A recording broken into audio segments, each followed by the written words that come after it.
Baik,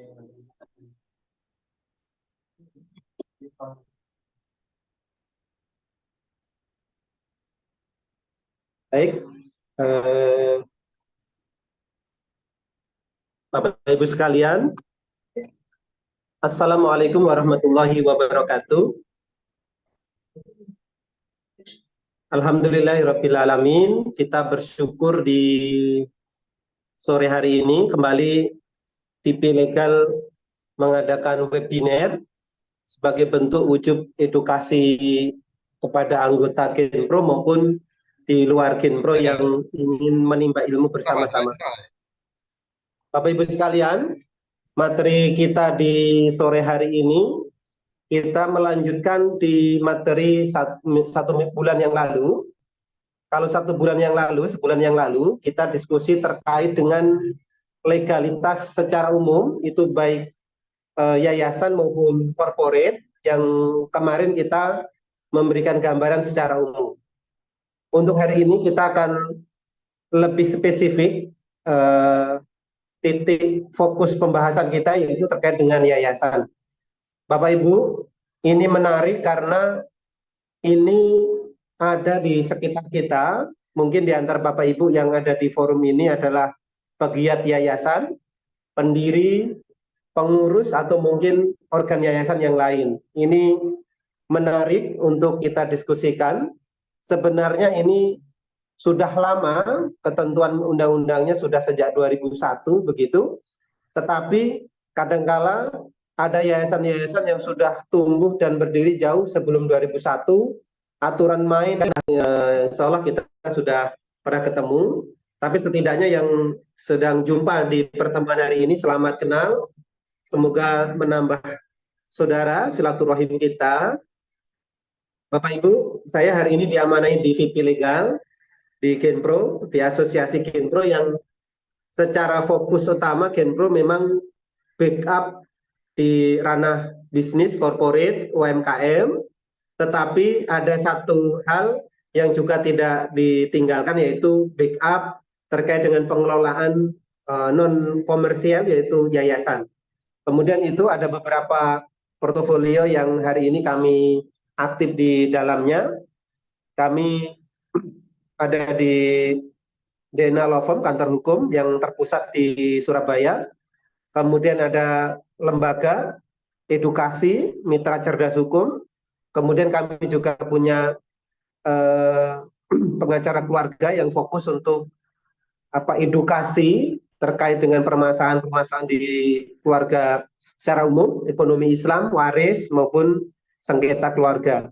Kemudian kami juga hari ini juga sebagai auditor hukum, SHCLA ini sertifikat auditor hukum asing di beberapa khalayak, karena yang biasa adalah audit keuangan. Setiap tahun biasanya kita melakukan audit keuangan. Ada hal baru yaitu audit hukum, yang nanti satu waktu kita akan adakan webinar, pengen sharing dan menyampaikan apa itu audit hukum. Karena pentingnya hampir mirip dengan audit keuangan, hanya aspek yang dipakai adalah aspek hukumnya. Nah, ini menarik untuk meminimalkan risiko, atau bahasa kita bisa menyebutkan istilahnya mitigasi risiko. Jadi antisipasi permasalahan sejauh mungkin. Kemudian kami juga ada di PT Solusi Legal Bisnis. Kemudian di non nirlaba non profit kami aktif di yayasan. Hampir ada kurang lebih 6 yayasan, kami ada di pendiri, kami di pembina maupun di pengurus.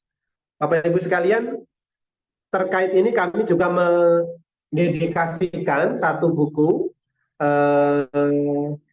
yayasan, dan spesial untuk forum hari ini nanti kami siapkan dua door prize begitu, kami berikan ke peserta yang nanti akan dipilih oleh admin Mbak Sensi. Kira-kira siapa yang nanti berhak, kami siapkan 2 buku yayasan. Jadi kami sebagai bentuk dedikasi di pengelolaan yayasan, kami bersama teman-teman di praktisi, advokat, kemudian pengelola yayasan sama dosen kolaborasi untuk membuat buku panduan terkait panduan handbook legal pengelolaan yayasan. Nah ini nanti untuk Bapak Ibu sekalian spesial kami siapkan 2 nanti sebagai bentuk apresiasi ke anggota Genpro maupun peserta webinar hari ini. Begitu Bapak Ibu sekalian, sekedar portofolio kami, semoga makin mendekatkan dan bisa bertemu di sesi-sesi selanjutnya, saling menguatkan dan makin lebih besar yayasan yang kita kelola. Bapak Ibu sekalian, pengawal kami di ini adalah seperti ini. Kadangkala kita tersadar atau merasa ada kondisi yang kita harus memerlukan penataan legal ketika kita dibenturkan dengan masalah. Bapak Ibu, coba perhatikan beberapa waktu lalu ini beberapa kali slide sering kami munculkan karena kadang-kala pengelolaan nirlaba itu kalau sudah besar kadang para pemegang kebijakan itu kadang lupa bahwa apa yang dia sedang kelola ini nirlaba. Nanti kami jelaskan apa itu sejatinya yayasan nirlaba itu. Bapak Ibu, kejadian ini sempat menggemparkan Indonesia. Kemudian kita melihat wajar tidaknya isu-isu yang muncul, wajar tidaknya seorang pengurus yayasan, kalau kita lihat ACT ini yayasan ya, dengan gaji sekian, pembina dapat gaji, kemudian ada perusahaan turunan, sampai muncul istilahnya pencucian uang karena ada perusahaan yang istilahnya dalam kutip abal-abal untuk mengelola dana-dana di situ. Kemudian kita tersadar, loh sebenarnya kayak apa ya? Apakah pantas pengurus yayasan mendapat gaji sekian? Apakah boleh pengawas atau mungkin istilahnya kalau di situ direktur ya, presdir gitu, presiden direktur, bisa jadi ketua sekelas ketua yayasan karena kita harus lihat anggaran dasar. Kemudian pembina apa berhak ya akan mendapatkan kompensasi honorarium atau mungkin gaji atau upah begitu. Kita sedang kemudian kita menjadi bertanya-tanya, Janet boleh nggak? Atau mungkin Bapak Ibu yang hari ini punya yayasan, Jane atau sebenarnya boleh nggak ya kami ini pendiri mendapatkan istilahnya hasil begitu. Kan sering bersusah payah, mendirikan sekolah menjadi besar, asetnya banyak, bisnisnya bertumbuh, kendaraannya banyak, ada uang yang berputar. Loh, aku kok masih puasa ya? Boleh nggak ya aku mendapatkan hasil? Sering kan muncul begitu. Nah, ini ACT. Kedua, Bapak Ibu sekalian, kita lihat hampir banyak aset-aset atau kondisi bentrok yayasan. Saya ambil contoh ini. Ketika tabiatnya secara umum, ketika merintis, namanya merintis yang sifatnya sosial, begitu kadang tidak menjadi menarik. Yang ada adalah pengorbanan, yang ada adalah mengeluarkan pendanaan atau dana sendiri. Tetapi Bapak Ibu, ketika dia sudah bertumbuh, kalau itu pendidikan, rombelnya sudah naik jadi 2, 3, atau menjadi 4 rombel, siswanya sudah ribuan, SPP-nya sudah naik, dan sejenisnya, atau mungkin lembaga amil zakat, merintisnya tidak seberapa banyak yang terlibat, tetapi bertumbuh sampai omsetnya bisa sekian miliar. Nah, di situ sudah mulai tarik-menarik, pembelian aset atas nama siapa. Bapak Ibu, kami pernah dampingi di Polda Jawa Timur, ini pelaporan aset. Jadi, biasa terjadi gesekan antara organ yayasan, yang akhirnya mencari celah aset-aset yayasan yang diatasnamakan pribadi, kemudian dilaporkan sebagai itu penggunaan uang yang tidak semestinya, pencucian uang, penggelapan, dan yang lainnya. Dan secara konstruksi ternyata memang undang-undang menyampaikan apa, lah nanti research saya. Itu. Jadi konflik itu nyata adanya. Yang terakhir Bapak Ibu sekalian, ini yang baru-baru, tapi ini saya hanya sekedar memetik gambar karena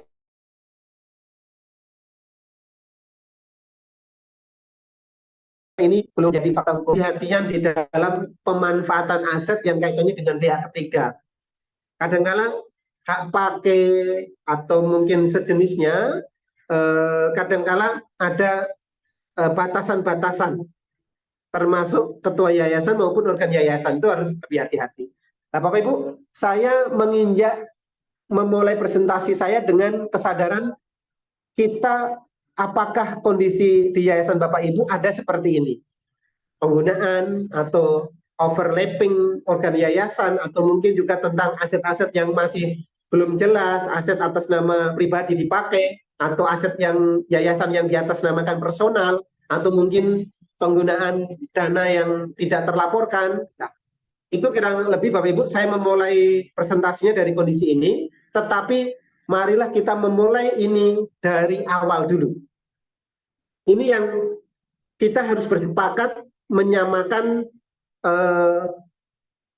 pendapat, frekuensi, atau mungkin pandangan terkait kenapa kemudian yayasan ini muncul. Ini harus sama menangkapnya.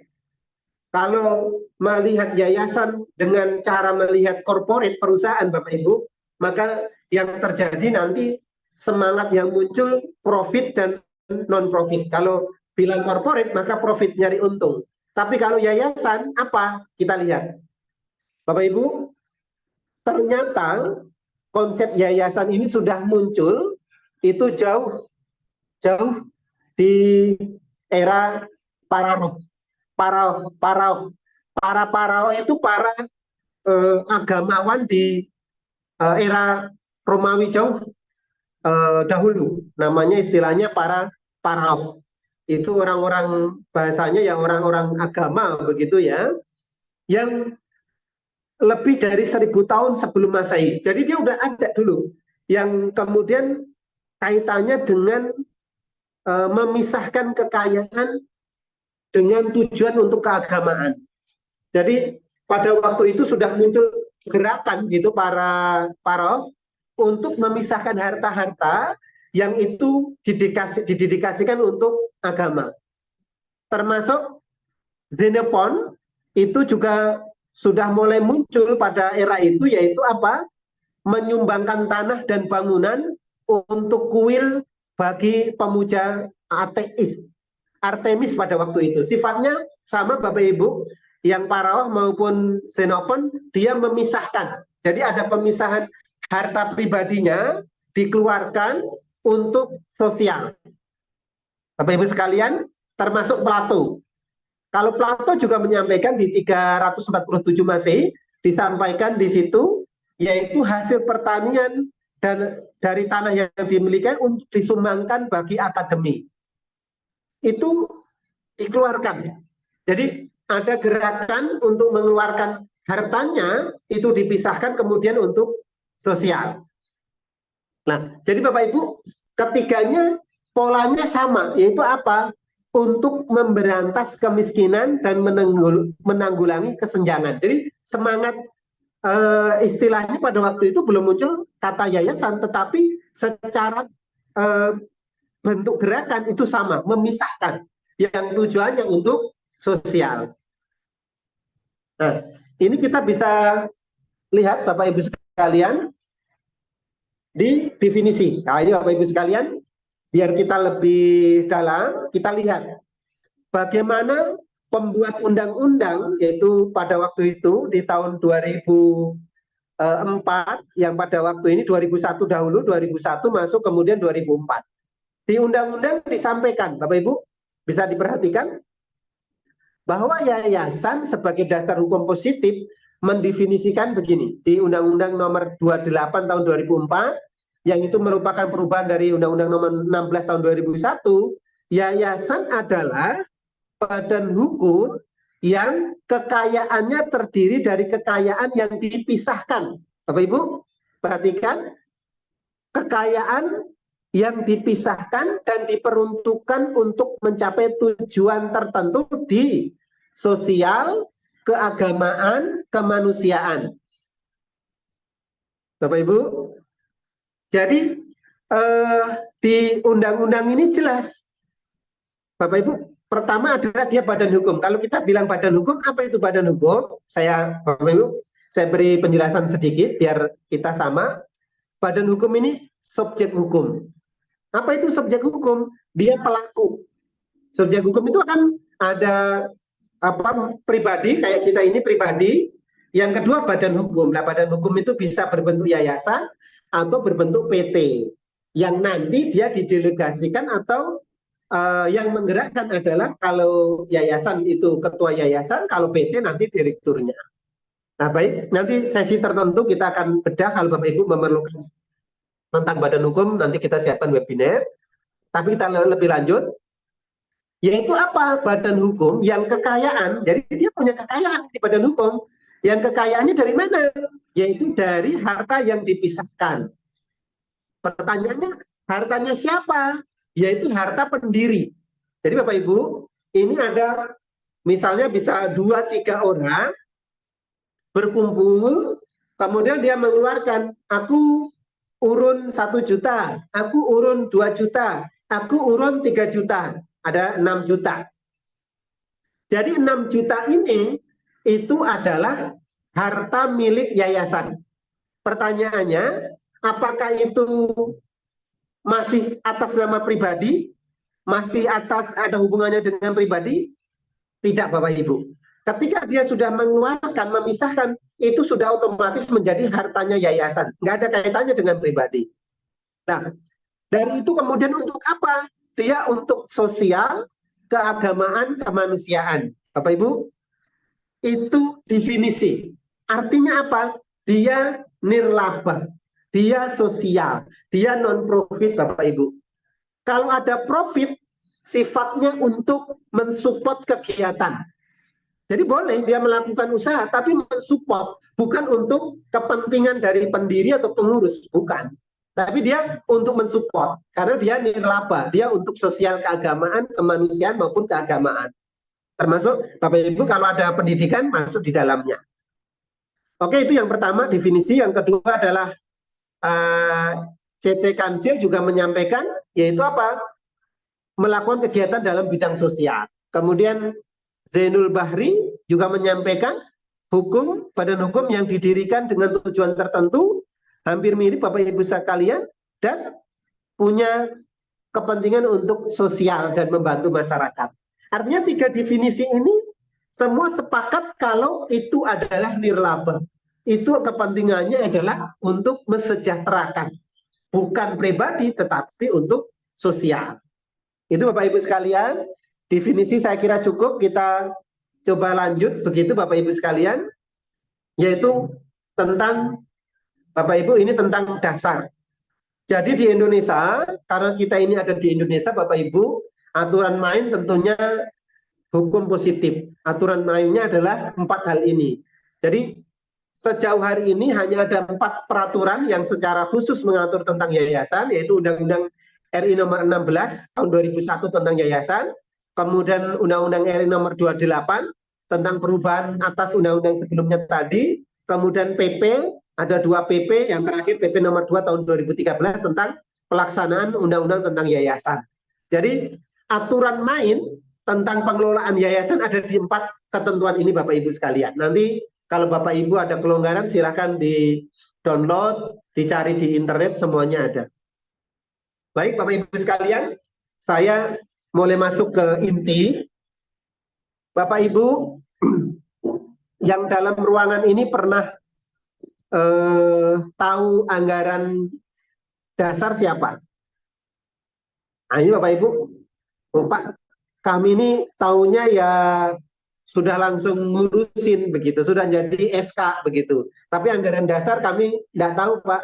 Baik, Bapak Ibu kami izin menjelaskan sekilas begitu. Karena anggaran dasar ini adalah aturan main di dalam yayasan.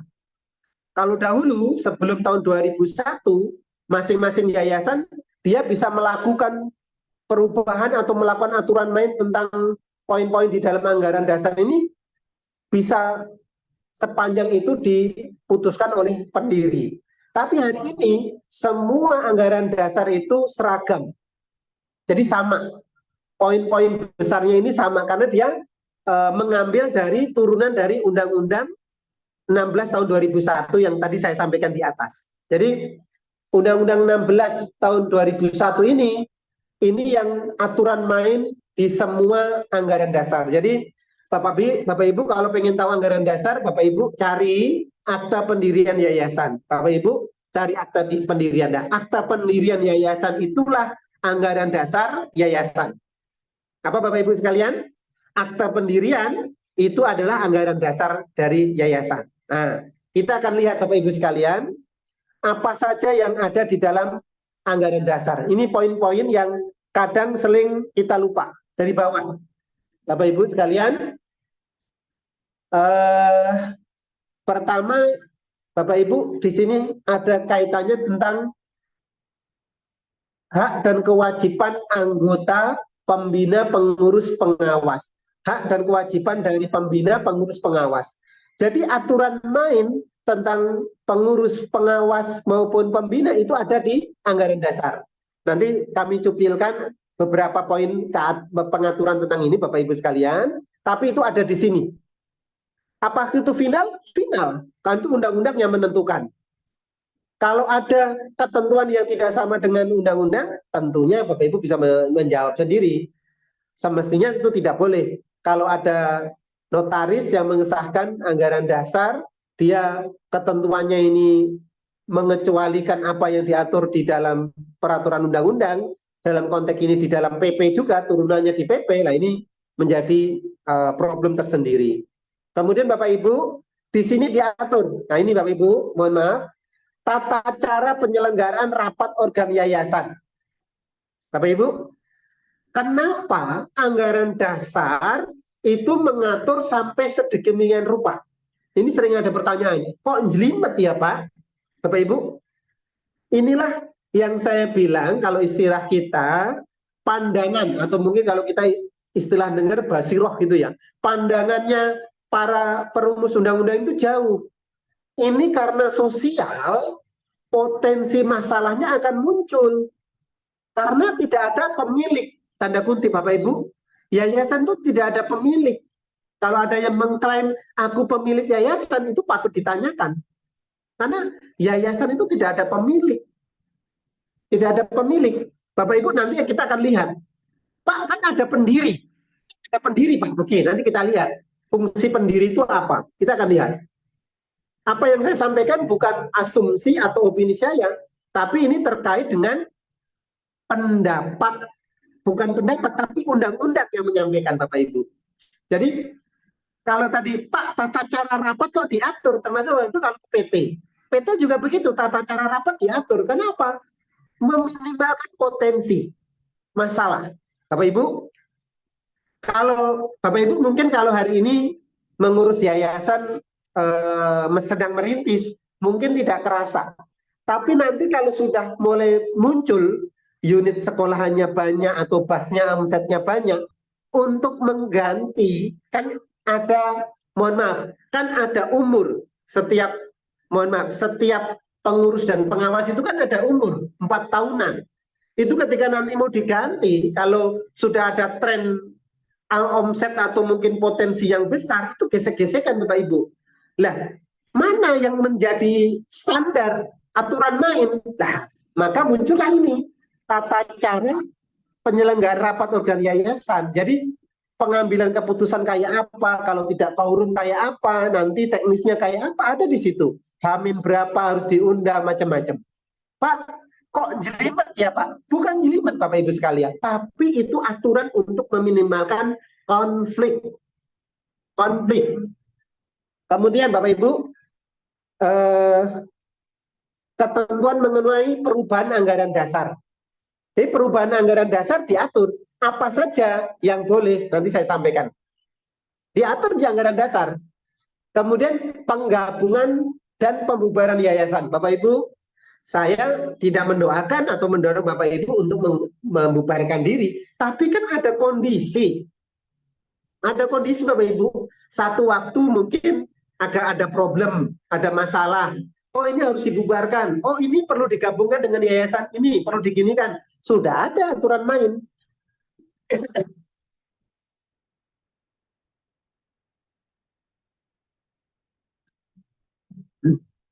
Mohon maaf, saya lanjutkan. Sudah ada aturan main tentang penggabungan dan pembubaran. Kemudian tentang Bapak Ibu diatur tentang penggunaan sisa likuidasi. Misalnya kita dibubarkan, pemberesan hutang dan hak itu, kewajiban itu juga diatur. Termasuk Bapak Ibu sederhana tentang nama dan tempat kedudukan yayasan. Ini sederhana tapi ada fungsinya.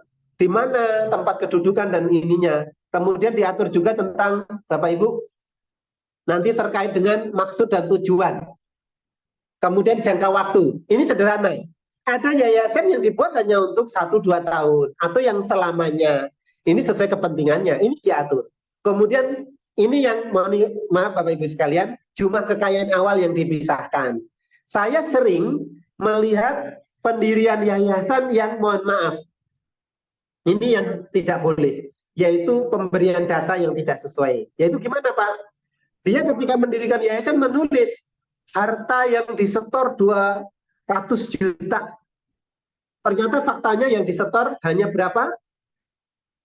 Hanya biaya notaris begitu. Faktanya dia tidak menyetor, hanya surat pernyataan. Semestinya ketika ada surat pernyataan, itu nanti akan disusulkan dengan harta. Karena apa? Itu modal awal yayasan bergerak. Kalau para pendiri membuat surat pernyataan palsu, ya hati-hati kalau ada pihak yang tidak terima, itu bisa jadi permasalahan. Nggak dia menulis modal awal 10 juta misalnya atau 20 juta, faktanya tidak ada. Karena dia menjadi modal. Pak, nanti sambil bertahap. Nah, komitmennya itu yang perlu dipastikan. Karena memang semestinya namanya dokumen, apalagi dokumen akta pendirian, akte AHU, laporan lembaran tambahan berita negara. Itu kan sesuatu yang tidak main-main Bapak Ibu sekalian. Ya itu perlu dipastikan. Kadang-kadang ini menjadi problem. Kalau di PT, Bapak Ibu, saya lihat beberapa, semua saling mengklaim setor 1 miliar, 1 miliar, 1 miliar. Tapi ketika ada 1 miliar itu hanya satu pihak, begitu, dengan saham-sahamnya yang dibagi rata, pada waktu ketika ada masalah, maka yang menyetor 1 miliar itu, dia akan protes. Itu semua kan abal-abal, yang lain 1 miliar. Menjadi problem tersendiri akhirnya permasalahan itu. Nah, saya kemarin dikonsultasi salah satu orang yang terkait begini nih, yang menjadi problem, kemudian perusahaannya bertumbuh besar, orang yang nyetor modal asli 1 miliar itu, dia merasa yang tidak itu kan hanya setor angka, faktanya tidak setor modal. Nah, ini menjadi problem. Kemudian Bapak Ibu, ini yang Bapak Ibu juga pahami, ada aturan main di anggaran dasar, yaitu cara memperoleh dan menggunakan kekayaan. Jadi caranya itu ada yayasan, bukan serta-merta Bapak Ibu bisa mendapatkan hartanya atau kekayaan yayasan. Itu ada kaidah-kaidah yang diatur di undang-undang yayasan, yaitu di anggaran dasarnya. Itu ada Bapak Ibu. Boleh dari infak, sumbangan, kemudian dari unit usaha atau bantuan modal dan lain. Tapi semua ada poin-poinnya. Nah itu ada semua ketentuan di dalam anggaran dasar. Termasuk Bapak Ibu, ini yang sensitif, yaitu apa? Tata cara pengangkatan, pemberhentian, pergantian pembina, pengurus, pengawas. Bapak Ibu, inilah mereka yang menjadi organ yayasan. Bapak Ibu, inilah kira-kira isi dari anggaran dasar. Kalau saya suruh mecah satu persatu, mohon maaf Bapak Ibu, ini waktu kita yang nggak cukup. Nanti sambil berjalan, kita nanti bisa lihat seperti apa poin-poinnya Bapak Ibu sekalian. Kita nanti bisa satu waktu kita bedah anggaran dasar, detail-detail, biar Bapak Ibu juga bisa mengkaji. Nah, saya mohon izin Bapak Ibu, kita beberapa poin, kita lanjut. Tadi saya singgung tentang organ yayasan, ada yang lebih sebelum organ yayasan, yaitu tentang pendiri Bapak Ibu. Nah, ini yang sering di lapangan menjadi problem. Bedanya nirlaba sama PT ini di sini. Kalau pendiri PT dia setor modal, dia menjadi pemilik saham. Benar Bapak Ibu? Dia nanti duduk di RUPS, di RUP. Dia yang melakukan kebijakan-kebijakan penting, pergantian direksi, komisaris dan yang lainnya, yang megang adalah RUPS. Itu PT, penyetor modal. Tapi kalau yayasan Bapak Ibu, ketika dia setor di awal pendiri, maka dia tidak serta-merta sebagai pemilik. Karena nggak ada. Pertanyaannya sering muncul. Loh, di mana Pak pendiri. Ya pendiri itu ketika dia sudah nyetor, nggak ada organnya. Organnya langsung diambil alih oleh 3 poin tadi. Pendiri itu ada diganti pembina, pengawas, pengurus. Sudah nggak ada pendiri. Pendiri hanya muncul di waktu awal pendirian. Ketika dia setor, itulah semangat yang dibangun oleh para pembuat undang-undang. Ya dia muncul ketika dia setor, setelah itu dia hilang. Tetapi ada catatan, pendiri boleh dia untuk masuk ke organ yayasan, Bapak Ibu sekalian. Jadi ketika dia mendirikan, pendiri ini tidak ada, dia tidak menjadi organ yayasan dan tidak berwenang untuk mengelola yayasan. Jadi kalau ada ngomong owner yayasan, tidak ada owner yayasan itu. Oh, aku pendiri yayasan, ya sifatnya menghormati, tetapi sejatinya pendiri yayasan itu dia tidak menjadi organ yayasan, tidak punya kewenangan mengelola yayasan. Karena kalau dia terus mengklaim sebagai pendiri, maka yang terjadi akan kepentingan segelintir orang menjadi kepentingan pribadi. Tetapi undang-undang tidak bukan berarti kemudian tidak mengakomodir mereka, tidak. Mereka tetap, yaitu apa? Pendiri, dia, Bapak Ibu, lihat di sini, dapat duduk dalam organ pembina. Boleh. Dapat itu artinya 2, Bapak Ibu. Boleh iya, boleh tidak. Misalnya, saya mendirikan yayasan, saya setor modal 10 juta. Pak Dhani mau jadi pembina? Oh tidak, saya tidak menjadi pembina karena saya ada aktivitas yang lain. Boleh saya menyampaikan begitu. Oh saya menjadi pembina? Boleh juga. Artinya itu dia dapat, pendiri dapat menjadi pembina, dapat tidak.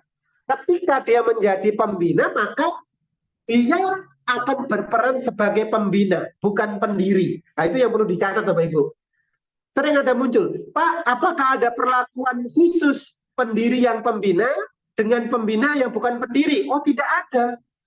Kalau dia sudah masuk di organ yayasan pembina, ya dia pembina. Yang membedakan ketua sama anggota, tapi konteksnya hanya mengkoordinir rapat. Bukan begini, aku ketua pembina, maka aku punya kewenangan mutlak untuk ngatur anggota pembina. Oh enggak, Pak Ibu. Itu yang perlu dipahami. Nanti kita lihat. Pembina ternyata tidak begitu. Pembina itu kolektif, kolegial. Dia bergerak bersama. Beda kasusnya kalau pembinanya satu. Nah, Pak Ibu, kalau pembinanya satu ya dia terserah dia gitu. Dia mau mengganti, mau apa, ya dia. Misalnya saya pernah nangani satu yayasan, pendirinya satu, pembinanya satu, Bapak Ibu. Wah. Jadi akhirnya pada satu kondisi saya minta untuk diubah, ditambahi lagi. Karena kalau pendiri satu, pembina satunya, ya pendiri ya pembina itu, maka mutlak kewenangannya. Apakah nggak boleh? Ya boleh, nggak apa-apa. Tetapi untuk kelangsungan, semestinya tidak begitu. Sifatnya kalau boleh atau tidak, itu boleh, tidak apa. Tapi untuk kelangsungan satu yayasan, semestinya lebih dari satu. Lebih dari satu atau lebih dari 2. Karena kalau 2, nanti kalau nggak ganjil rawan pengambilan keputusan. Oke, Bapak Ibu, jadi terkait dengan pendiri begitu. Jadi dia kedudukannya sudah berakhir ketika dia mendirikan, maka kemudian dia diganti oleh organ yayasan. Kemudian dia ketika masuk ke dalam pembina, maka dia kewenangannya menjadi organ pembina. Itu Bapak Ibu sekalian tentang pendiri ya, clear ya. Karena ini sering di lapangan kita sering ketemu begitu. Pendiri tidak masuk di organ yayasan, kemudian dia mengatur atau macam-macam lah, itu menjadi konflik. Dan nanti ada catatan untuk pendiri. Apalagi yang keluarga pendiri, hati-hati. Nanti saya sampaikan di pasal 5 Undang-Undang Yayasan, di akhir-akhir sesi. Oke, Bapak Ibu, saya lanjut biar ada beberapa poin. Yang kedua, pembina Bapak Ibu. Jadi setelah pendiri tadi, dia bisa masuk ke pembina. Bapak, apakah Pak Dhani, apakah boleh pembina dari luar pendiri? Boleh sekali, monggo. Itu terserah. Syarat-syaratnya ada, Bapak Ibu, kalau nanti baca di anggaran dasar, di situ diatur syarat-syarat sebagai pembina. Artinya, secara umum, pendiri pembina adalah mereka yang beretikat baik untuk membangun yayasan. Kira-kira begitu secara umum, tapi detailnya ada di anggaran dasar itu diatur. Nah, dia punya kewenangan, Bapak Ibu, jadi Pembina adalah organ yayasan yang punya kewenangan yang tidak dialihkan atau dimandatkan kepada pengawas dan pengurus. Itu definisinya. Jadi dia organ yayasan yang kewenangannya ini mutlak di dia, ini tidak bisa diganti.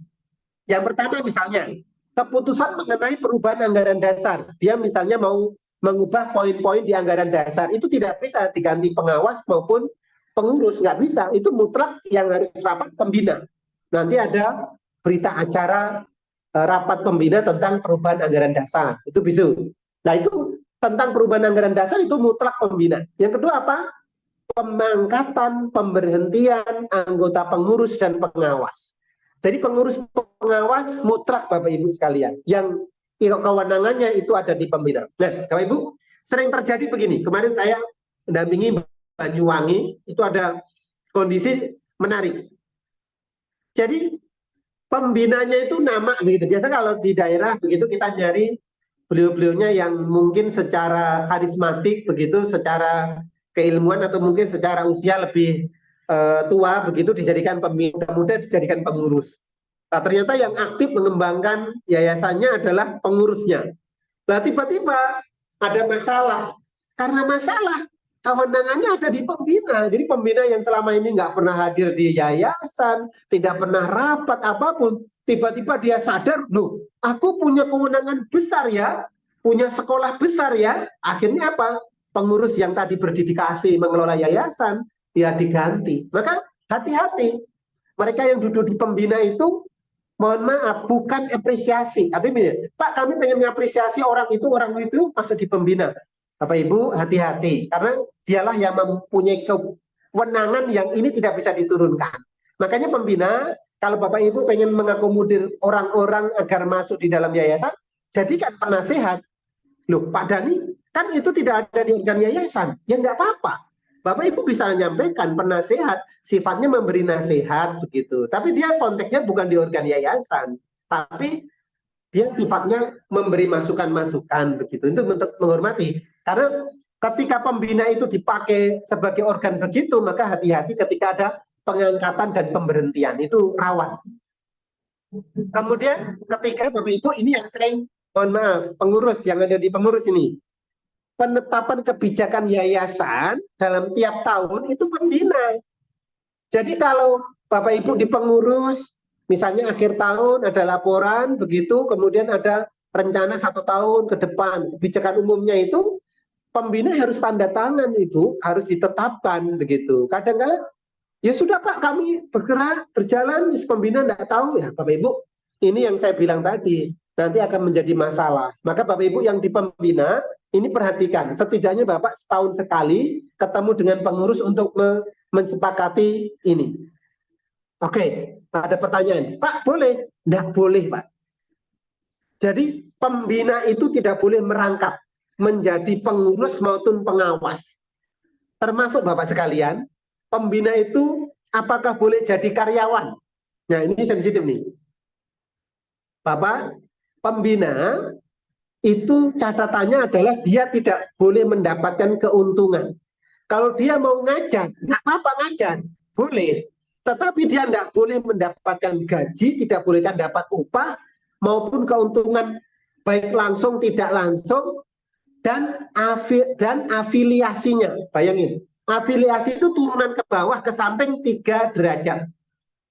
Nah ini nanti satu waktu kita diskusi panjang Bapak Ibu sekalian. Bapak Ibu sekalian. Kalau ada pertanyaan, Pak, boleh nggak pendiri menjadi ketua yayasan? Boleh, Pak. Tetapi apa? Tetapi ini hati-hati. Karena ini melekat dia seumur hidup bagi pendiri. Apa itu? Yaitu dia tadi. Dia tidak boleh mendapatkan gaji, upah, honorarium, maupun keuntungan langsung tidak langsung, dan afiliasinya 3 derajat bawah dan samping. Kalau dia pengurus, Pak, ketua pengurus, itu hati-hati. Makanya pendiri yang dia menjadi ketua pengurus, dia hati-hati. Karena nanti dia kebijakan-kebijakannya pasti akan, mohon maaf, kasih transport, tanda tangan, dapat apa, ini. Itu Bapak ngapunten, pendiri itu sampai mati, Pak. Jadi ketika pendiri itu mati, anak-anaknya juga terikat dengan ketentuan ini. Kalau ada pihak yang mempermasalahkan, pasal 5-nya kena. Pak, kami aman kok, Pak. Ya aman karena tidak ada yang mempermasalahkan. Oke, pertanyaannya nanti ya, saya lanjut. Menarik pertanyaannya, itu saya bisa jawab nanti. Uh, saya lanjutkan. Mohon maaf Pak Taufik, nanti kami sampaikan. Kemudian yang keempat, Bapak Ibu sekalian, pengesahan program kerja dan rancangan anggaran tahunan yayasan. Jadi ini, setiap tahun pembina harus mengesahkan. Bapak Ibu, pengurus khususnya, hati-hati. Kadangkala jenengan melakukan perbuatan tanpa ini. Ini akan jadi problem sebenarnya. Walaupun secara undang-undang tidak ngomong langsung, tetapi ini bisa menjadi petunjuk ketika ada masalah. Kira-kira ini akan menjadi petunjuk ketika ada problem. Karena dia harus ada pengesahan begitu. Dan yang terkait pemutusan, pembubaran, penggabungan ini juga harus karena pembina. Oke Bapak Ibu sekalian, saya lanjutkan tentang ini. Bapak Ibu, ini organ yayasan yang dipandang sebelah mata. Benar Bapak Ibu? Ada dan tiada. Kadang kita berpikir dia ada pengawas, tapi dia tiada kerja. Benar Bapak Ibu? Bapak Ibu hati-hati. Mohon maaf, saya para organ yayasan, ayo kita belajar sesuai mana ketentuan dan sistem yang berlaku, karena ini akan menjadi keseimbangan. Bapak Ibu, mohon maaf, saya sampaikan di sini. Satu, pengawas ini yang menunjuk adalah pembina. Dia difungsikan apa? Dia adalah organ yayasan yang fungsinya adalah memberi masukan, nasihat kepada pengurus. Jadi yang melakukan masukan-masukan adalah pengurus. Bapak Ibu, nanti dengan baca di anggaran dasar di bagian pengawas, di belakang-belakang itu akan muncul bahwa pengawas itu berhak menghentikan atau memberhentikan sementara pengurus kalau dirasa ada masalah. Boleh. Jadi undang-undang atau anggaran dasar itu memberikan hak kepada pengawas itu, kalau lihat pengurusnya itu tidak bisa diatur, bermain sembrono, semaunya, dia bisa menghentikan sementara dan lapor kepada pembina. Dihentikan. Itu ada waktunya, kurang lebih sekitar 14 hari, 2 kali 7 hari. Dan dia harus lapor kepada pembina untuk diselesaikan. Boleh mengeluarkan pemberhentian itu sementara. Kalau dia mengeluarkan pemberhentian sementara, ya sudah, pengurusnya tidak bisa melakukan apapun. Nah, ini hal yang kadang ada, tetapi kita tidak menyadari. Karena pengawas kadang-kala hanya dipakai formalitas saja. Ada nama begitu. Tapi apa perannya itu tertutup oleh peran pengurus. Karena pengurus itu kayak yang mengelola seluruhnya yayasan. Nah, Bapak Ibu, kita lihat. Yang pertama, Bapak Ibu, pengawas wajib dengan itikat baik, bertanggung jawab, menjalankan tugas untuk kepentingan yayasan. Jadi dia tidak kepentingan pribadi, clear. Kepentingannya semata-mata untuk keberlangsungan yayasan. Yang kedua, ini Bapak Ibu, pengawas dapat memberhentikan sementara anggota pengurus dengan menyebutkan alasannya. Ini bisa. Tapi sifatnya sementara. Berapa lama Pak Dhani? Ada di anggaran dasar, kurang lebih sekitar 14 hari, 2 kali 7 hari. Jadi detailnya lihat di anggaran dasar. Yang ketiga, melaksanakan pengawas, memberikan nasihat kepada pengurus dalam kegiatan, melaksanakan kegiatan. Jadi ketika pengawas melihat kegiatan yayasan kok begini, dia ngomong boleh dan harus. Pengurus harus, Bapak memberi masukan aja. Memang tugasnya memberi masukan. Kalau enggak malah masalah. Bapak Ibu, saya sampaikan. Kalau diketahui, ini Bapak Ibu nanti bisa lihat di anggaran dasar, ini sesuatu yang sering kadang dilupakan. Kalau diketahui bahwa pengawas lalai di dalam memberikan masukan kepada pengurus, maka ketika terjadi kerugian bagi yayasan, maka pengurus dan pengawas tanggung renteng tanggung jawab. Bapak Ibu baca di anggaran dasarnya. Jadi orang ditaruh di pengawas itu tidak main-main. Kalau dia tidak menjalankan kewajibannya, Bapak Ibu bisa tanggung renteng loh. Tanggung renteng itu apa? Ikut tanggung jawab. Nah itu kan. Kalau bagaimana Pak? Kalau pengawas memberi masukan tidak dijalankan, Bapak Ibu, Bapak diberi poin kedua, Bapak bisa memberi penegasan di ketentuan anggaran dasar, di situ diatur. Nah, apa? Hentikan kalau wis nemen pengurusnya wabot Pak Angel diatur nggak mau Bu, diingatkan nggak mau, keluarkan pemberhentian sementara. Apakah harus izin pembina? Tidak. Jenengan nggak harus izin pembina, tapi jenengan lapor pembina. Jadi jenengan menghentikan sementara, kemudian lapor pembina, pembina untuk segera membuat sikap. Jadi polanya ada Bapak Ibu, makanya Bapak Ibu nanti bisa melihat di anggaran dasar lebih detail begitu, sama beberapa di PP. Tapi kami meringkasnya sekian begitu. Artinya pengawas itu punya begitu, bukan sekedar taruh nama begitu. Lah Bapak Ibu ini ya. Kalau dia tidak menjalankan saran masukan begitu, atau dia tidak memberikan, kalau ada kerugian dia tanggung renteng. Tapi kalau sudah memberi masukan, pengurus tidak mau melakukan perubahan atau mengikuti masukan, kalau sudah nemu, Bapak bisa melakukan poin kedua.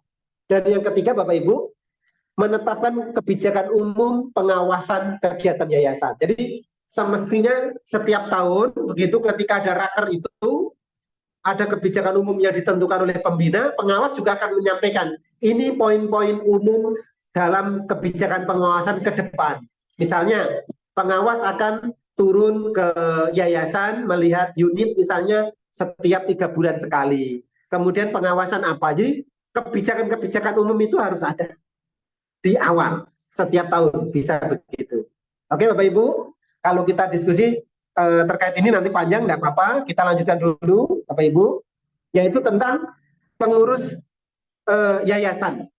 Nah Bapak Ibu yang di pengurus, ini yang sering menjadi apa namanya ya, kalau bahasa kita pengelola. Iya memang tugasnya ya pengelola. Jadi yayasan adalah organ yayasan yang mengelola yayasan. Nah inilah yang seolah-olah mendominasi, benar Bapak Ibu? Jadi jangan lihat semuanya kebijakan, penentuan anggaran, pencairan, semua ini karena dia. Karena dia memang punya kewenangan. Tetapi Bapak Ibu harus ingat, kewenangan dia terbatas Bapak Ibu. Ada waktu, 4 tahun bisa jadi. Kemudian ada pertanggungjawaban, ada pengawasan. Nah, apa saja Bapak Ibu kita lihat.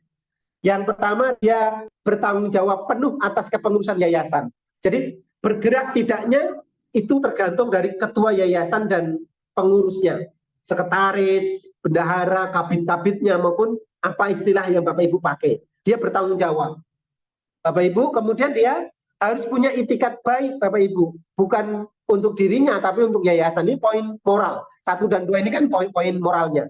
Dan yang ketiga Bapak Ibu, karena kepentingan goalnya itu untuk kesuksesan dari yayasan, kalau dirasa ketua yayasan ini waktunya tidak cukup, maka dia boleh berhak mengangkat pelaksana kegiatan yayasan. Jadi misalnya ketua yayasan begitu, di bawahnya dia membentuk tim lagi pelaksana kegiatan harian, misalnya full timer begitu, itu boleh. Itu dia boleh membuat itu dan ada ketentuannya di anggaran dasar. Dan yang ketiga, Bapak Ibu, setiap pengurus bertanggung jawab penuh secara pidana apabila bersangkutan dalam menjalankan tugasnya tidak sesuai dengan anggaran dasar yang mengakibatkan kerugian yayasan. Bapak Ibu, kalau dirasa kemudian pengurus dia merugikan yayasan dan tidak menjalankan fungsinya, maka dia akan menjadi masalah. Bapak Ibu, muncul pertanyaan, Pak, karena begitu besarnya tugas pengurus, apakah pengurus berhak mendapatkan gaji, honorarium atau upah, Pak? Baik Bapak Ibu, di pasal 4, nanti kaitannya dengan pasal 5 Undang-Undang Yayasan diatur bahwa pengurus boleh mendapat gaji, upah, honorarium, itu boleh. Tapi ada syarat. Syaratnya 1 Bapak. Ketentuan ini harus masuk di anggaran dasar. Untuk mendapat upah itu harus masuk di anggaran dasar. 1. Yang kedua, dia bukan pendiri, Pak. Dia bukan pendiri dan bukan afiliasinya. Paham nggih? Afiliasi, Bapak Ibu nanti baca penjelasan Undang-Undang Nomor 28 tahun 2004. Di belakang sendiri nanti ada penjelasan afiliasi. Afiliasi itu adalah hubungan samping dan bawah 3 angkatan. Jadi misalnya saya sebagai pendiri atau pembina, maka ke bawah anak saya, kemudian cucu saya itu tidak boleh menjadi pengurus yang dapat gaji atau honorium. Ketiga, Bapak Ibu, dijalankan secara penuh dan langsung. Nah, ini sering begini, Pak, maksudnya penuh dan langsung atau full timer ya Pak? Iya, kurang lebih seperti itu Bapak Ibu, full timer. Pak, kalau dia full timer datangnya sehari, besok enggak, Bapak Ibu, ya sederhananya memang harus penuh. Tapi dasar yang dipakai ini adalah SK-nya. Nanti SK dari pembina bunyinya apa? Kalau SK pembina adalah full timer, penuh langsung, ya dia berhak. Kalau kemudian di lapangan ada kejadian dia datang, besok tidak, ya ruang pembina untuk menegur. Kalau pembina tidak menegur, ya yang menjadi masalah kan di pembinanya, bukan pengurus. Jadi pengurus nggak bermasalahan, semestinya ditegur dia ketika memang ada kondisi begitu. Nah ini ada ruang kelonggarannya begitu. Jadi apa tadi? Pengurus boleh, tetapi tadi masuk anggaran dasar, tidak pendiri, afiliasinya, dan pengawas. Bapak, yang tadi di atas saya lupa. Pak Dhani, pengawas boleh nggak dapat gaji, honorium, dan upah? Tidak boleh, jelas. Pak Dhani, apakah pengawas boleh jadi guru? Boleh. Tetapi tidak boleh mendapat gaji dan honorium tadi. Karena dia mendapat keuntungan, Bapak. Apa harus memilih? Ya, dia harus memilih.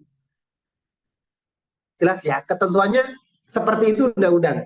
Nanti saya sampaikan apa ancamannya, Bapak Ibu sekalian. Ini Bapak Ibu sekalian, saya masuk, biar nanti ada waktu kita untuk diskusi. Sekilas tadi begitu Bapak Ibu sekalian tentang organ yayasan. Kalau ini kita bedah secara khusus, ini kita akan tahu lebih panjang. Dan itu menarik Bapak Ibu, kita punya guidance. Di buku kami sudah memberikan beberapa masukan-masukan, tetapi detail ketika nanti kita bisa, misalnya ada forum yang lebih dalam begitu, diskusi lebih panjang, case-nya Bapak Ibu bawa, itu mungkin lebih menarik. Yang pertama Bapak Ibu, saya sampaikan potensi sengketa. Saya izin menyampaikan agar Bapak Ibu juga siap resiko tentang berkembangnya yayasan, itu juga resiko untuk munculnya problem. Bapak Ibu, yang pertama adalah sengketa ketenaga kerjaan. Bapak Ibu, ada yang sering muncul, ada pertanyaan, Pak Dhani, apakah tenaga kerja atau pegawai di yayasan itu harus patuh taat dengan undang-undang ketenaga kerjaan atau tidak? Apakah ketentuan PKWT, PKWWT, atau yang lain itu seperti itu atau seperti apa Pak Dhani? Gitu. Sering ada pertanyaan. Bapak Ibu, tidak ada batasan. Dalam arti tidak ada pembeda. Yayasan dengan corporate itu ketentuannya beda. Enggak, sama. Yayasan dan corporate sama-sama. Dia juga harus punya hak BPJS Kesehatan, punya juga BPTS Ketenagakerjaan. Nah, yang menjadi temanya adalah bagaimana Pak, bukan mensiasati ya, bahasanya mengatur agar deliknya tidak mengena. Artinya seperti apa tahapannya. Bapak Ibu, beberapa waktu yang lalu kami mem-PHK salah satu karyawan. Secara gaji, secara hak, kami memang belum sempurna. Nah, biasanya kami semangatnya adalah menyampaikan di awal. Jadi biasanya adalah dia mengundurkan diri. Kalau mengundurkan diri kita sebatas nanti kita memberikan apresiasi dan tidak ada delik tentang undang-undang undang-undang ketenagakerjaan. Atau yang kedua, dia menerima atas PHK dan pesangon yang kita berikan. Dan itu sudah menutup. Nah ini hal-hal begitu sifatnya bukan mensiasati tetapi tahapan. Karena semangatnya tetap yayasan usahakan pada tahun kesekian memberikan hak yang semestinya. Tetapi kita menyadari yayasan masih perlu waktu dan bertumbuh. Makanya kita juga perlu mengatur, membuat pola agar sinerginya tidak menjadi permasalahan kemudian hari. Jadi sifatnya begitu. Semangatnya bukan pengen ngepres agar tidak ada masalah. Kemudian lanjut Bapak Ibu, sengketa kepengurusan yayasan. Hati-hati Bapak Ibu, kepengurusan kalau sudah besar nanti diganti pengurus, pengawas, pembina, ini jadi rame. Nah ini juga ada sengketa. Sengketa waris apa Pak? Ya sengketa waris biasanya itu terkait dengan objek milik yayasan. Nah itu biasanya yayasan objeknya masih atas nama personal. Nah, ketika personalnya meninggal, anak-anaknya merasa itu waris. Saya memegang kasus itu lumayan besar, itu tengah kota. Kalau kami rupiahkan hitungannya puluhan miliar, itu menjadi rame karena sertifikatnya masih atas nama pribadi, tetapi berdiri sekolah besar. Nah, itu sedang bermasalah ahli warisnya. Kalau jenengan bilang alasannya, ya jelas itu milik ahli waris. Tinggal nanti bagaimana pembuktian dari yayasan bahwa pembelian dan proses pengadaannya itu memang dari dana yayasan. Nah, itu nanti yang menjadi pembuktian. Kemudian jual beli ada problem, wakaf Bapak Ibu, hibah. Satu waktu Bapak Ibu kita perlu diskusi tentang hibah-hibah dan wakaf. Karena apa? Karena wakaf itu Bapak Ibu bukan selamanya loh. Kalau Bapak Ibu ingat, wakaf itu ada bentuk, yaitu untuk nadir. Kalau Bapak Ibu itu nadirnya pribadi, kelompok, atau yayasan, badan hukum. Kalau badan hukum enak, karena bergantinya kepengurusan, nadirnya tidak berganti. Dalam arti nadirnya nasi yayasan, aman. Tapi kalau Bapak Ibu nadirnya perorangan atau kelompok, itu meninggal, pertanyaan saya, kalau nadirnya sudah meninggal, nanti siapa Bapak Ibu yang melanjutkan nadirnya? Wakaf, yaitu muakibnya yang memberikan hak nadir tadi, penunjuk nadir, itu dia nanti bersama pihak-pihak terkait akan menunjuk nadir baru. Nah, menarik kan? Ini yang kadang sering orang memahami tentang ini, ya kalau sudah diwakaf, sudah hilang Pak selamanya. Nah, ada kondisi. Makanya wakaf itu usahakan itu nadirnya yayasan. Bergantinya yayasan, pengurusnya tidak ada masalah. Terus dia dikelola oleh yayasan itu sepanjang yayasan tidak dibubarkan. Kemudian sengketa tanah, sengketa HKI, kemudian tidak menunaikan kesepakatan atau masalah perjanjian. Itu gambaran sengketa Bapak Ibu. Kemudian terakhir Bapak Ibu, sengketanya adalah pidana. Ini yang Bapak Ibu, kami mohon Bapak Ibu hati-hati benar. Khususnya yayasan yang sudah besar.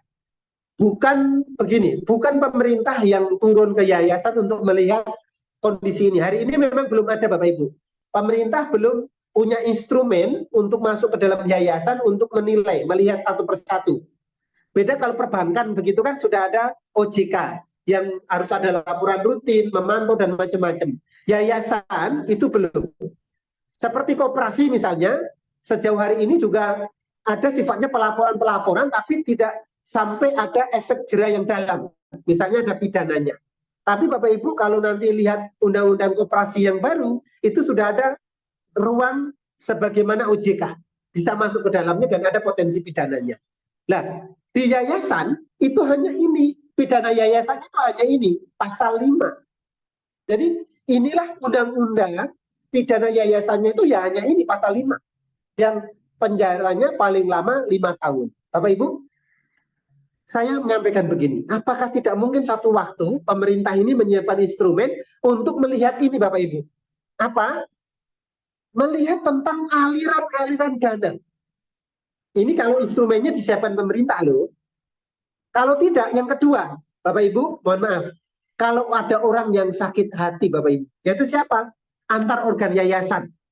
Jadi di dalam organ yayasan itu ada pihak yang nggak nyaman atau nggak senang atau mau menghancurkan yayasan.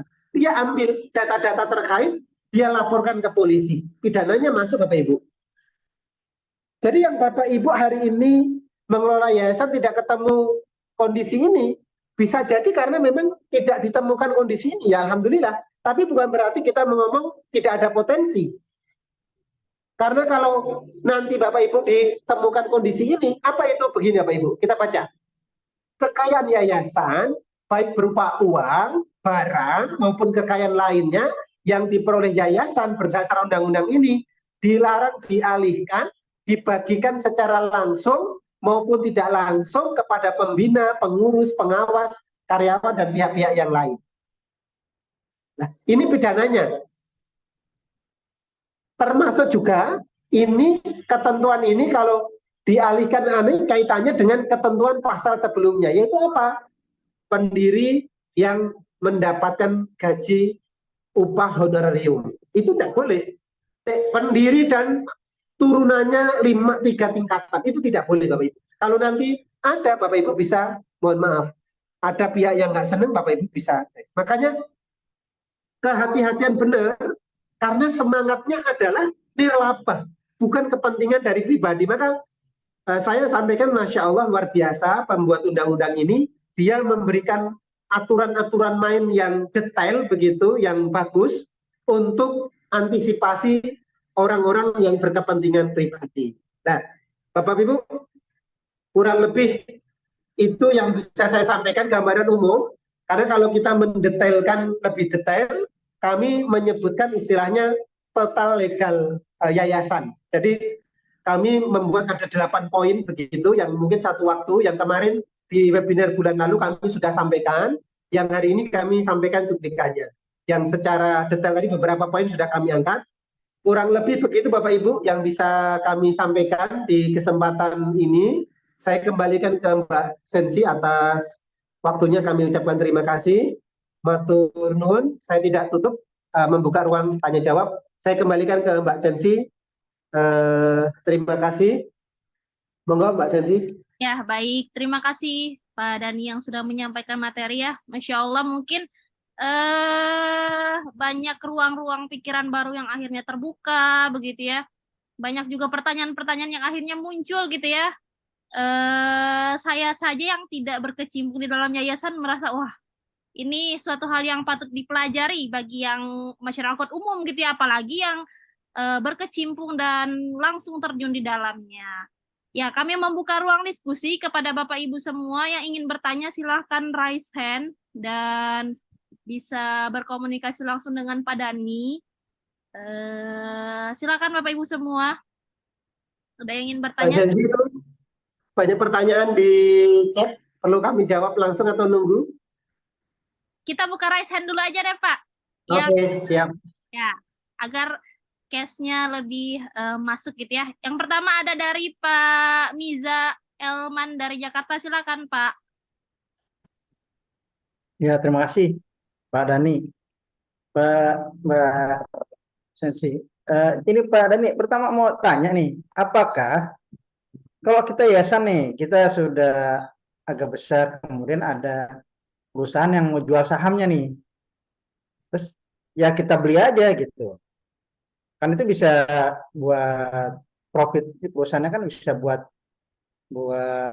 keuntungan yayasan gitu, misalnya gitu, atau misalnya kita membeli aset sebuah gedung lah misalkan bisa digunakan untuk itu. Nah, kedua Pak Dani, ini terkait dengan gaji nih ya, gaji pengurus misalnya. Kan kalau yayasan sudah besar itu sebenarnya yayasan tuh kerja kan profesional. Jadi nggak bisa dipisahkan bekerja di yayasan dengan di perusahaan. Saya udah merasakan dua-duanya, bagaimana profesionalisme itu justru malah di yayasan kita bekerjanya malah lebih banyak jamnya, 24 jam malah bisa. Di hari-hari libur justru kalau di yayasan kita malah harus hadir tuh, ada kegiatan-kegiatan yang perlu apa namanya dibuka segala macam gitu. Nah, setelah sekian lama di yayasan, kemudian juga sekarang di yayasan lagi, menurut saya tentu perlu ada batasannya, tapi ya jangan karena yayasan sehingga akhirnya gaji pengurusnya pas-pasan gitu. Sementara kerjanya harus profesional dan juga cukup berat tanggung jawabnya gitu. Ya itu, terima kasih Pak Dani pertanyaan saya. Terima Silakan kasih Pak Miza. Mbak Sensi, langsung saya tanggapi kah? aja Pak langsung.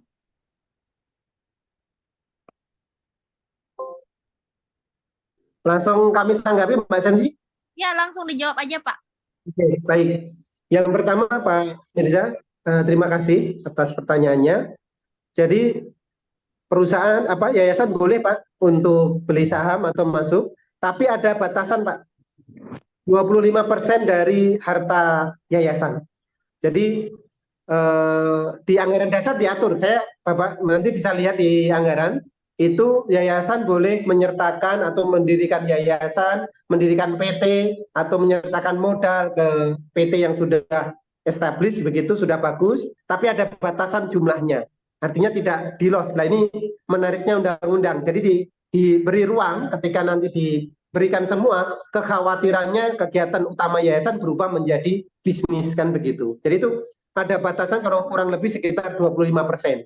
Dari mana Pak? Dari nilai aset. Kalau Bapak Ibu nanti 1 tahun begitu kan laporan ada nilai asetnya berapa? 10 miliar. 25%-nya berapa? Itu yang bisa dipakai. Satu. Yang kedua, tentang tadi gaji pengurus clear Pak. Undang-Undang nomor 16 2004 sudah memperbolehkan. Boleh mendapatkan gaji. Tapi dengan syarat Pak tadi. Dia bukan pendiri atau afiliasi Pak. Itu final. Jadi Pak Dhani gimana Pak kalau dia pendiri? Ya sudah. Dia saya kalau bicara boleh mendapatkan uang sifatnya di pasal sebelumnya itu operasional Pak. Operasional misalnya gini, operasional untuk menjalankan yayasan. Misalnya pembina datang ke Malaysia untuk studi banding, itu boleh Pak. Sifatnya adalah biaya yang dikeluarkan, itu boleh diganti oleh organ yayasan, oleh yayasan. Misalnya dia mau studi banding ke Husnul Khotimah Kuningan, boleh Pak. Atau pengawas mau ke itu sifatnya tapi biaya yang dikeluarkan. Tapi kalau gaji, upah, honorium sepanjang kaidahnya 3 tadi dia nggak boleh. Tapi Pak, ini bukan pendiri, dia tidak afiliasi tidak, kemudian dia juga penuh.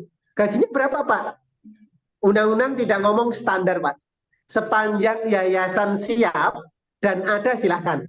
Ada yayasan yang memberi gaji 1 bulan 20 juta ada Pak. Yang memberi gaji 15 juta ada. Yang memberi gaji di bawah itu juga ada, tidak ada masalah.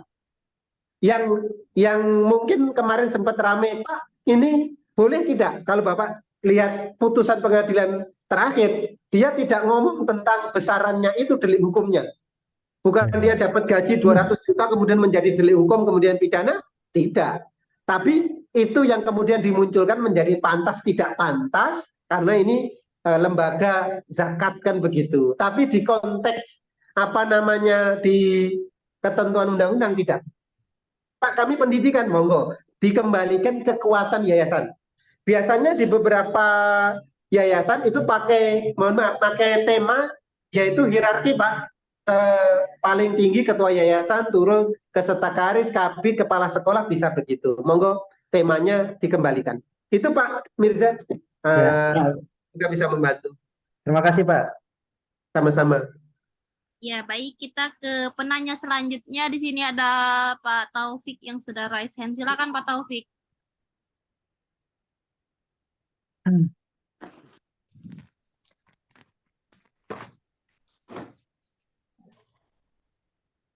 Ya, Assalamualaikum warahmatullahi wabarakatuh.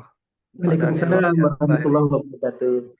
Kabar Pak Dhani, luar biasa Kabar baik ini. Iya, saya langsung aja ya ke pertanyaan ya. Jadi saya kebetulan pendiri dan juga menjadi pembina dari sebuah yayasan ya, yayasan yang bergerak di bidang pendidikan, pesantren gitu, pesantren Quran. Pertanyaannya tadi sudah saya tulis sebenarnya. Yang pertama adalah saya memang tentu saja tidak digaji atau mendapatkan keuntungan material dari yayasan secara langsung ya. Tapi yayasan tersebut atau pesantren tersebut membutuhkan gedung gitu ya. Terus kemudian kalau nyewa ke tempat lain itu mahal gitu ya. Nah, sehingga kemudian saat ini saya punya gedung, punya rumah, saya sewakan gitu dengan harga murah gitu ya, karena daripada ke tempat lain udah sini aja deh gitu ya. Nah, itu pertama, apakah seperti itu masih diperbolehkan atau tidak? Kemudian yang kedua, memang di pengurus itu tadi yang dimaksud dengan tingkat 1, tingkat 2, tingkat 3 itu seperti apa? Karena anak saya pun saya dorong untuk bisa berperan aktif ya di menghidupkan yayasan gitu ya. Dia masuk di kepengurusan. Apakah itu masih diperbolehkan atau tidak? Tadi kalau dikatakan bahwa tidak bisa digaji atau gimana ya tadi ya, itu ya saya ingin minta penjelasannya. Sejauh mana anak yayasan itu bisa berperan dalam yayasan yang pembinanya adalah orang tuanya. Nah, kira-kira itu dulu sementara. Terima kasih Pak Dhani. Terima kasih Pak Taufik atas pertanyaannya. Menarik Bapak Ibu sekalian. Yang pertama Bapak Ibu, semangat kita adalah semangat ini dulu ya. Biar maksud saya kalau jawaban saya ada atos, nggak enak. Itu bukan untuk menjatuhkan Bapak Ibu, tapi sifatnya untuk istilahnya mengidentifikasi ada problem yang nanti secara bertahap kita akan berbenah. Begitu ya, semangat yang disampaikan. Karena hal-hal ini kadang-kadang ada hal yang sifatnya baru. Oh ini kok begini, ini begini. Nah, ini semangatnya adalah semangat untuk perbaikan. Jadi Bapak Ibu, ketika lahan dari milik pembina disewakan, clear. Kalau di undang-undang yayasan, nanti Bapak Ibu sampaikan, tidak boleh. Ini karena masuk di keuntungan langsung atau tidak langsungnya. Ini ketemu Bapak. Jadi kalau bolehnya apa? Ya dipakai saja. Silakan pakai, silakan rawat, biaya perawatan, misalnya ada rusak, perbaiki. Konteksnya kan begitu. Kalau ada ini kurang, ya silakan diberikan, dirapikan, dipakai. Tapi di sisi sewa masuk di ruang itu. Yang kedua, kemudian terkait tadi afirmasi di penjelasan undang-undang, nanti jangan bisa lihat di pasal awal-awal di Undang 16 tahun 2004 itu disampaikan afirmasi itu ke bawah. Tapi semangatnya, mohon maaf Bapak Ibu, undang-undang ini semangatnya adalah keuntungan. Kalau ngomong keuntungan ini material. Kalau Bapak Ibu kaitannya dengan mengajar, kegiatan, mengisi, itu tidak ada problem. Dia mau menjadi guru, memberi apa di situ, itu tidak ada masalah. Tapi kaitannya dengan keuntungan tadi, itu yang dilarang.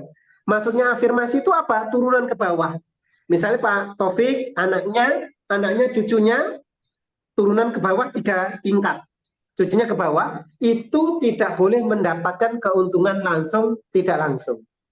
Itu jelas di undang-undang akan menyampaikan begitu. Tapi kalau dia mengisi Pak, menjadi guru, menjadi ustadz, itu boleh. Loh Pak, kalau gitu dia dapat apa?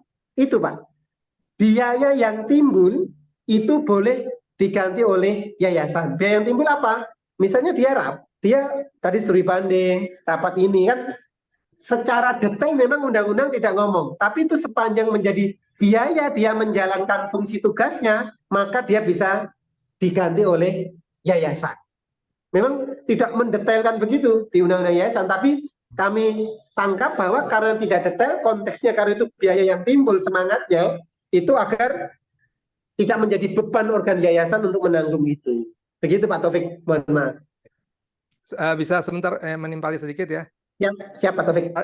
Tadi mengontrak atau menyewa gedung itu termasuk milik anak-anaknya pembina gitu, itu tidak bisa ya? Tiga tingkat ke bawah. Tiga tingkat. Termasuk turunan 3 tingkat ya. Oke. Tingkat. Ya, baik Pak. Terima kasih ya. Sama-sama Pak Taufik. Oke. Baik, di sini nampaknya sudah tidak ada yang raise hand. Kita bisa menjawab yang ada di kolom komentar.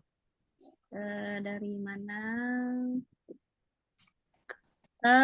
Tadi di sini Pak Miza udah. Di sini ada Pak Hadi. Apakah bedanya karyawan yayasan dengan karyawan lembaga kelolaannya? Apakah bisa menangkap Pak Dani pertanyaan dari Pak Hadi? Apakah bedanya karyawan yayasan dengan karyawan lembaga kelolaannya? Bentar. Ini yang nomor berapa nih Pak? Oke, Mbak. Pak Gimana Hadi, Mbak Sensi, diulang, saya nggak kelihatan. apakah bedanya karyawan yayasan dengan karyawan lembaga kelolaannya? Oke, mungkin yang dimaksud apakah yayasan biasanya ada karyawan, kemudian unit usaha ada guru, atau karyawan koperasi itu punya pegawai. Tapi konteksnya dua-duanya, baik itu guru maupun itu yang di yayasan, itu sama-sama dia digaji dari harta yayasan. Jadi kalau apakah ada pembeda perlakuan, secara umum sama-sama dia mendapatkan keuntungan dari yayasan. Artinya tidak sama saja. Dia yang beda kalau di guru, misalnya kalau dia pendidikan ya di unit, dia mungkin nanti nomor induknya dia bisa masuk ke dinas pendidikan begitu. Kalau yayasan ya dia hanya di tingkat yayasan. Kemudian untuk gaji dan macam-macam, monggo itu kembali ke yayasan untuk menentukan. Hanya aturan mainnya kaitannya tadi dengan kaitannya aliran dana tadi, pendiri, pembina maupun pengawas. Itu Mbak Sensi. Oke, baik. Kita ke pertanyaan selanjutnya. Jika terjadi terjadi kejadian jikalau pembina yayasan meninggal dunia, kewenangan dari pembina akan beralih kemana ya? Oh, baik, ini menarik Bapak Ibu. Kalau pembinanya meninggal, pertanyaan saya begini, kalau meninggal semua gitu ya Ibu, apa?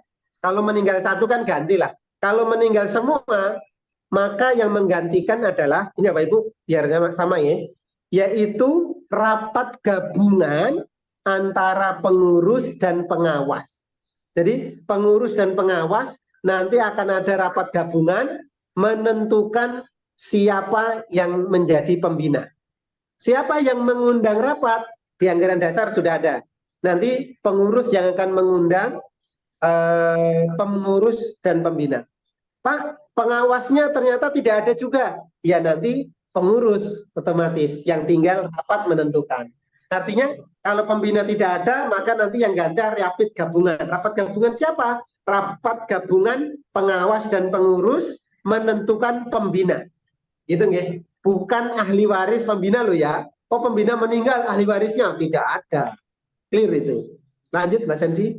Oke, yang selanjutnya, Pak izin tanya, mengapa pengawas tidak boleh digaji padahal tugas dan tanggung jawabnya berat? Oke. Baik Bapak Ibu sekalian, itulah saya kira, tadi sudah saya awal sampaikan, semangat pembuat undang-undang. Karena dia punya perangkat namanya apa? Pengawasan dan mohon maaf, dia bisa memberhentikan sendiri dalam waktu 2x7 hari.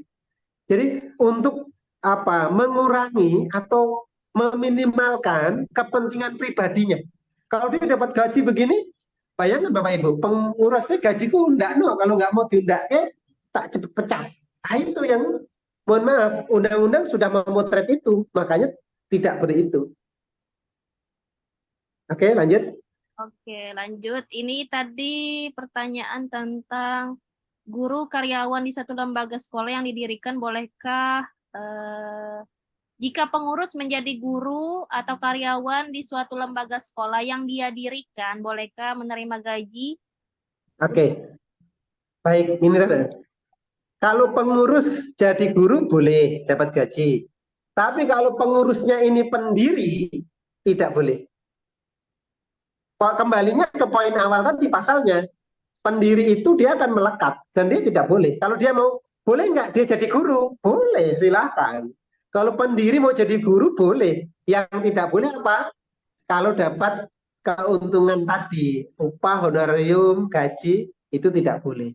Tapi pengurus Pak, boleh nggak jadi guru? Boleh. Tapi dia bukan pendiri. Clear ya maksud saya? Oke, baik. Di sini pertanyaan dari Pak Alimin ya. Afwan Ustadz, salam kenal, saya Alimin, Sekretaris Yayasan Fajrul Karim, Karang Anyer, Banten. Izin bertanya, 1. Apa yang harus saya lakukan untuk menjaga legalitas yayasan kami sepanjang waktu? 2. Bagaimana perpajakan berlaku untuk yayasan pendidikan? 3. Apakah kewajiban pelaporan keuangan harus dipatuhi oleh yayasan? 4. Bagaimana mekanisme pelaporan donasi dan sumber dana kepada yayasan? Yang kelima, bagaimana yayasan dapat menjaga transparansi dan akuntabilitas dalam operasinya? Banyak ya Pak, silakan Pak Dani. Baik, terima kasih Pak Alimin ya. Yang pertama, Bapak kalau pengen menjaga legalitas maka yang tentunya adalah jenengan harus rutin memastikan aturan-aturan tadi dicek link. Jadi kami istilahnya audit hukum. Kalau kan ada audit keuangan Pak Nge, tapi sekarang ada istilahnya audit hukum. Audit hukum apa Pak? Audit hukum tentang ketaatan tentang Undang-Undang Nomor 16 Tahun 2004. Itu ada diatur.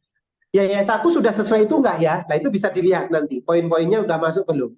Kemudian terkait dengan perpajakan, yang jelas perpajakan ini berbeda Pak. Jenengan lebih dapat angka yang lebih murah dibanding corporate karena dia nirlaba, sosial perlakuannya beda.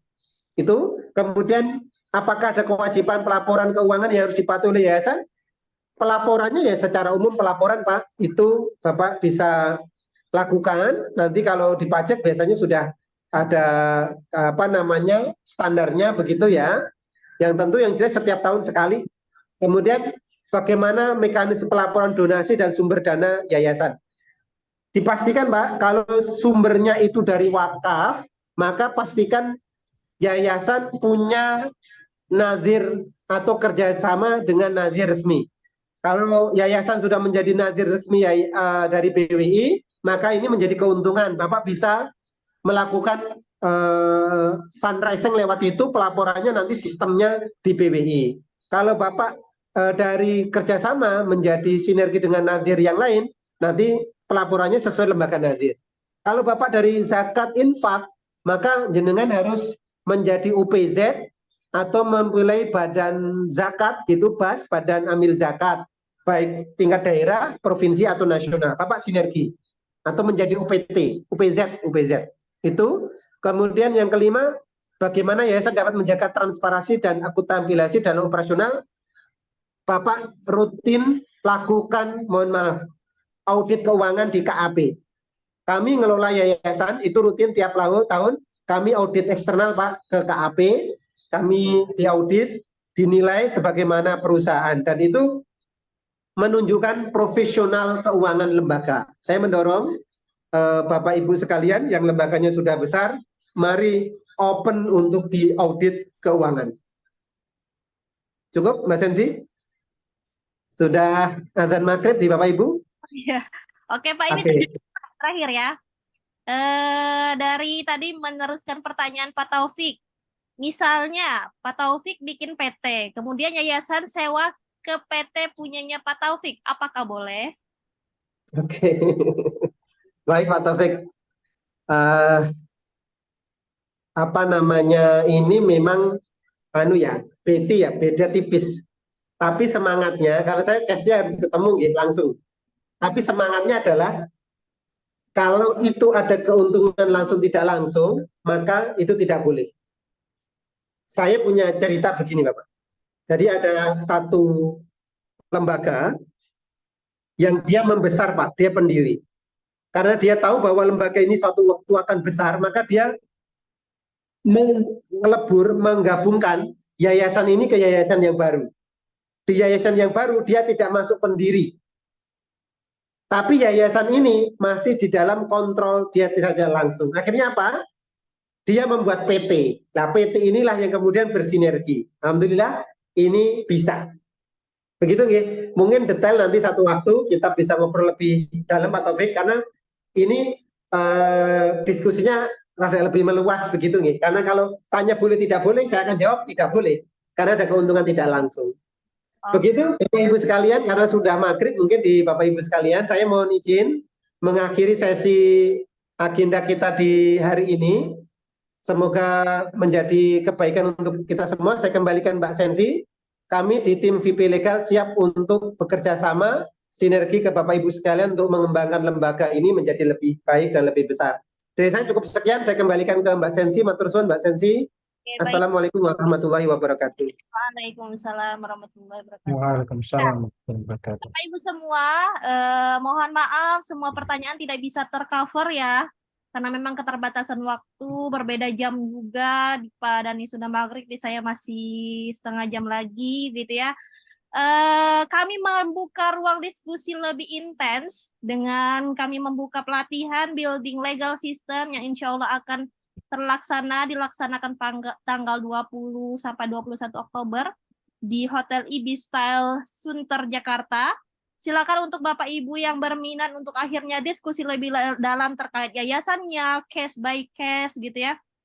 Pertanyaan yang belum terjawab sekarang gitu ya.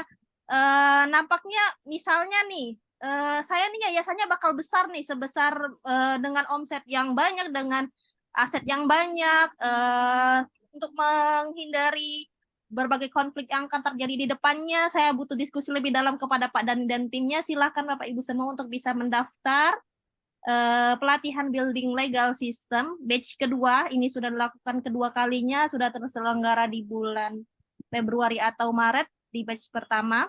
Silakan untuk bisa mendaftar melalui tadi nomor yang di-share di bawah sini, atau nomor yang ada di webinar broadcast yang webinar kita sebar tadi pagi. Silakan untuk bisa mendaftar dan ingin bertanya lebih lanjut, silakan menghubungi narasumbernya.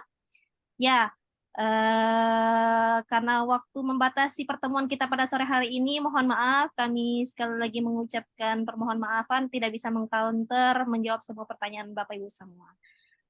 Sebelum kita tutup webinar pada sore hari ini, kita tutup dengan membaca hamdalah, istighfar, dan doa kafaratul majlis. Alhamdulillahirabbil alamin, astagfirullahaladzim, subhanakallahumma bihamdika asyhadu an la ilaha illa anta. Ya, Afwan minkum. Wassalamualaikum warahmatullahi wabarakatuh. Terima kasih. Waalaikumsalam warahmatullahi wabarakatuh.